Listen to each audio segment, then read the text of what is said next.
नमस्कार मित्रांनो, दाताईच्या कृषी योजनेमध्ये आपले स्वागत आहे.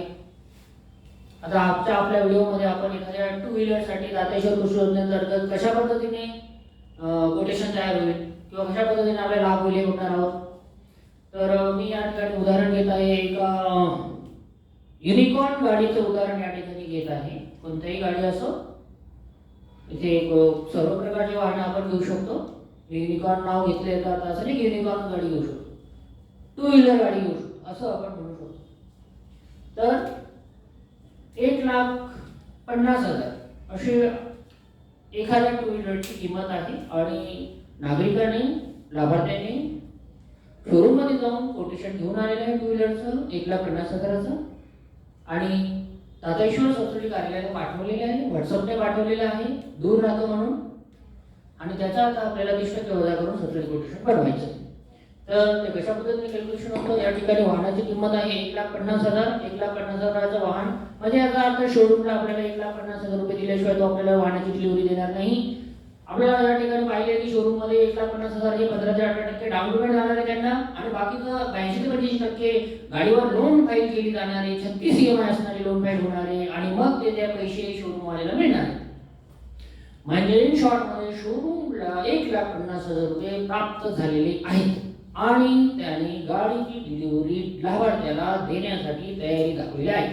आता यामध्ये आपण गेलो, इकडे काय झाले की कोटेशन मध्ये सबसिडी कोटेशन मध्ये 30% वजा होतं. म्हणजे या ठिकाणी 1,50,000ची 30% म्हणजे किती होणार आहे, 45,000 रुपये. 1,50,000 आहे, मी म्हटलं 1,50,000 रुपये आहे, त्यामध्ये गुणिले 30% करत आहे, त्यामध्ये 45,000 रुपये आले. म्हणजे आता दाताईश्वर सबसिडीचा सहभाग हा 45,000 रुपये आहे. या गाडीमध्ये 45,000 रुपयाचा प्रत्यक्ष लाभ हा आपल्या लाभार्थ्याला मिळणार आहे आणि ते वजा करूनच बाकी पैसे लाभार्थ्याला भरावे लागणार आहे. म्हणजे तेवढ्यामध्येच ही गाडी येणार.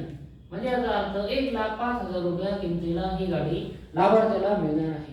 म्हणजे लाभार्थ्यासाठी या गाडीची किंमत ही 1,05,000 रुपये आहे. एवढीच त्याला भरावी लागणार आहे सबसिडी कार्यालय नाशिक मार्फत. आता या ठिकाणी लाभार्थ्याचा जो भरणा आहे तो 1,05,000 रुपयाचा आहे. आता ह्या 1,05,000 मध्ये सर्वांकडे 1,05,000 रुपये असतात असे नाही, काही जणांकडे असतात, काही जणांकडे नसतात. परंतु आपल्याला हा लाभ सर्वांना देण्यासाठी ह्या 1,05,000चे तीन टप्पे करण्यात आलेले आहे. सुरुवातीचा आपल्याला माहित झालं असेल की सुरुवातीचा दाताईश्वरचा टप्पा जो असतो सबसिडीचा तो 55% असतो आणि 1,05,000ची 55% रक्कम सुरुवातीला त्या लाभार्थ्याकडे पाहिजे तरच सबसिडीमधून वाहन घेता येणार आहे. आता 1,05,000 रुपये गुणिले 55%, या ठिकाणी 57,750 रुपये त्याच्याकडे असले पाहिजे. 57,750 रुपये 57,750 रुपये असेल तरच हा व्यक्ती किंवा नागरिक किंवा लाभार्थी दाताईश्वर सबसिडी मधून आपले टू व्हीलरचे वाहन खरेदी करू शकतो आणि सबसिडीचा लाभ घेऊ शकतो. आता यामध्ये सुद्धा देखील आपल्याला 57,750 प्लस लोन प्रोसेसिंग फी या ठिकाणी लिहिलेलंच आहे. आपण लोन प्रोसेसिंग फी टू व्हीलरसाठी 3,500, 4,000, 5,000, 5,500 अशा पद्धतीची लोन प्रोसेसिंग फी फायनान्सवाले बँकवाले घेत असतात. ती सुद्धा नागरिकाला भरणं आवश्यक आहे. म्हणजे 57,750 प्लस त्यांनी जर 5,000 रुपये लोन प्रोसेसिंग फी घेतली असेल तर याचा अर्थ मी सांगतो 57,750 अधिक 5,000 रुपये त्यांनी फायनान्सची फी घेतली, लोन फी प्लस 2,000 रुपये नोंदणी फी दातेश्वर सबसिडी योजनेची आहे. अशा प्रकारे 64,750 म्हणजे राऊंड फिगर मध्ये 65,000 रुपये त्या व्यक्तीकडे असणं गरजेचं आहे जो 1,00,000 ची गाडी सबसिडी योजनेमार्फत घेणार आहे. असं आपण इन शॉर्ट मध्ये पाहिजे. तर 1,05,000 रुपयामधून 57,750 रुपये त्यांनी भरलेले आहे. 1,05,000 मधून वजा 55% केले मी भागिले 2 करतो आहे आणि अशा पद्धतीने 23,625 रुपये 6व्या महिन्याला दुसरा भरणा नागरिकाला करायचा आहे. 23,625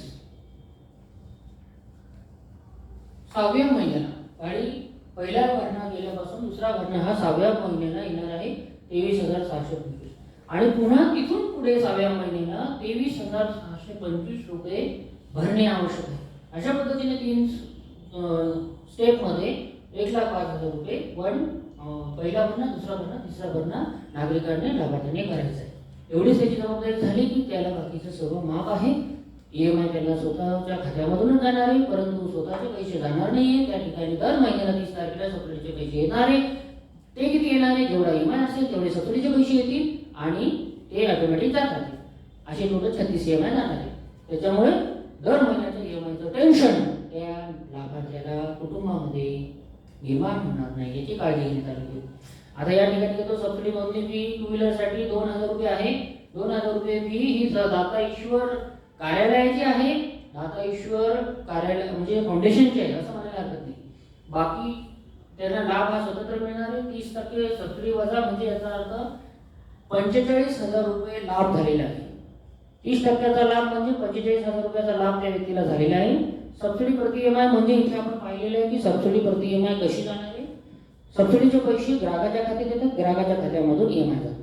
सबसिडीचे पैसे ग्राहकाच्या खात्यामध्ये येतात, ग्राहकाच्या खात्यामधून फायनान्सला जातात. दर महिन्याला जेवढा EMI बसलेला असेल तेवढे पैसे सबसिडीचे येतील आणि मग EMI जाणार. आता हे आपण इथे क्लिअर केले. दुसरी गोष्ट व्याजमाफी आहे. व्याजमाफी म्हणजे आता समजा या केसमध्ये आपल्याला लोन किती करायचं आहे ते महत्त्वाचं आहे. कारण कसं कमी नागरिक अर्धे पैसे भरून अर्धे पैशाचं लोन करतात ते सबसिडीमध्ये बसत नाही. तर या ठिकाणी आपल्याला 82% लोन पेक्षा जास्तीचे लोन फाईल करणे गरजेचे आहे. मग आपण 1,50,000च्या गाडीला गुणिले 82% करतो मी तर 1,23,000 म्हणजे 25,000 1,25,000 रुपये या ठिकाणी अपेक्षित आहे. 1,25,000 रुपयाचे लोन करणे अपेक्षित आहे. म्हणजे 1,50,000च्या गाडीला लोन फाईल कितीची असली पाहिजे, 1,25,000 पेक्षा जास्त. 1,24,000 असेल तरी चालेल, 23च्या वरतीच पाहिजे. 1,23,000च्या खाली नको. 1,23,000च्या खाली जर लोन फाईल गेली तर जेवढं खाली जाईल तेवढे सबसिडी मधून ते वजा होतील. सबसिडी तेवढी कमी होईल. लोनचा कालावधी टू व्हीलरसाठी आपण 3 वर्षाचा ठेवण्यात आलेला आहे कंपल्सरी. 36 EMI करणे आवश्यक आहे. 36 EMI मध्ये लोन फाईल करायला सांगावे.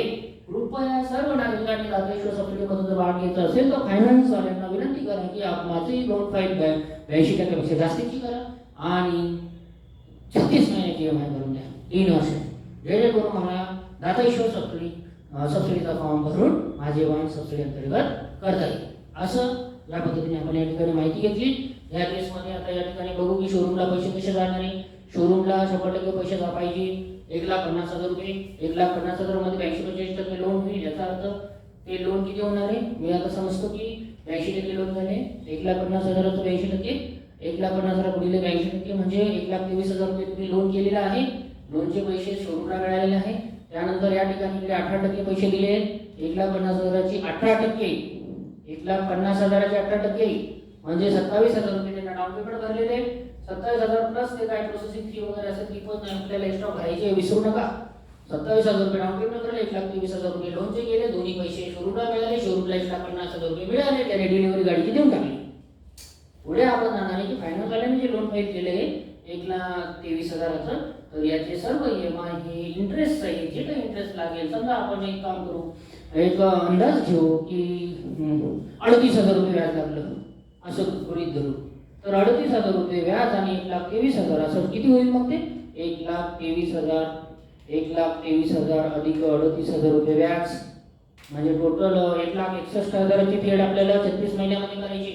1,61,000 भागिले 36 याचा अर्थ आपल्याला 4,472 रुपयाचा हप्ता बसणारे महिन्याला. आणि हा हप्ता या ठिकाणी सबसिडी कार्यालयामधून एवढे 4,472 रुपये दर महिन्याला 30 तारखेला ग्राहकाच्या खात्यात येणार आहेत आणि ग्राहकाच्या खात्यामधून फायनान्स वाल्याला 2 तारखेला 3 तारखेला 5 तारखेला जे काही असेल ठरलेलं त्या ठिकाणी हप्ता जाणार आहे.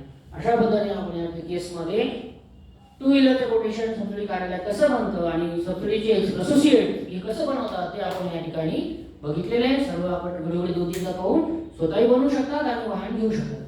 आता ह्या केसमध्ये आपलं एकंदरीत लाभ कितीचा झाला हे जर बघायला झालं की सुरुवातीलाच आपल्याला 30% 45,000 रुपयाचा लाभ झालेला आहे आणि व्याजाचा 38,000चा लाभ झालेला आहे. म्हणजे 45,000 आणि 38,000 45,000 रुपये अधिक 38,000 रुपये असं टोटल मिळून आपल्याला ह्या 1.5 लाखाच्या गाडीमध्ये 83,000चा लाभ बचत आपल्या फॅमिलीसाठी दाता ईश्वर NGO मार्फत करून देण्यात आलेली आहे अप्रत्यक्षरित्या. म्हणजे प्रत्येकाने ते समजून आणि त्यामध्ये आपण पुढे घेऊ शकतो.